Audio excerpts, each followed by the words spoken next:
আসসালামু আলাইকুম বন্ধুরা, এটা আমাদের গ্রামের বাড়ি। আমাদের পরিবারের থেকে ছোট্ট একটি উদ্যোগ নেওয়া গ্রামের অসহায় মানুষের জন্য, যেখানে যে হাফেজিয়া মাদ্রাসা ও এতিমখানা, নুরুল আলেম হাফেজিয়া মাদ্রাসা ও এতিমখানা আমরা পরিচালনা করতেছি। এখানে গ্রামের 80+ স্টুডেন্ট লেখাপড়া করতেছে, যারা হাফেজিয়া পড়াশোনা করতেছে। এখানে আমরা পার্মানেন্টলি 20 জন স্টুডেন্টের দেখাশোনা করতেছি, যাদের খাওয়া দাওয়া দেখভাল সব আমরা করে থাকি। এখানে তারা পার্মানেন্ট এতিম 20 জন থাকে।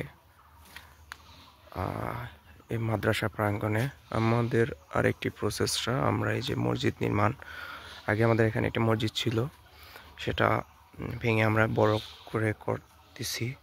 এই যে দেখেন, মসজিদের মিনারের কাজ চলতেছে। মসজিদ আমাদের পঞ্চায়েত বাড়ি বাইতুল হিজবুল্লাহ জামে মসজিদ, জমি মসজিদের কাজ প্রায় সম্পন্ন।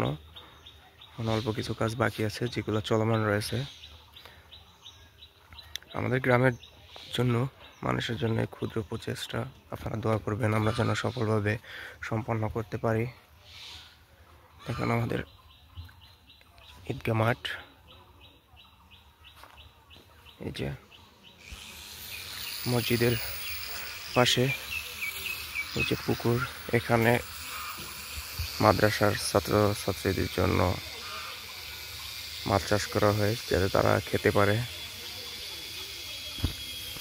আপনারা আমাদের জন্য দোয়া করবেন, আমাদের পরিবারের জন্য দোয়া করবেন, আমরা যেন তাদের পাশে সবসময় এভাবে থাকতে পারি।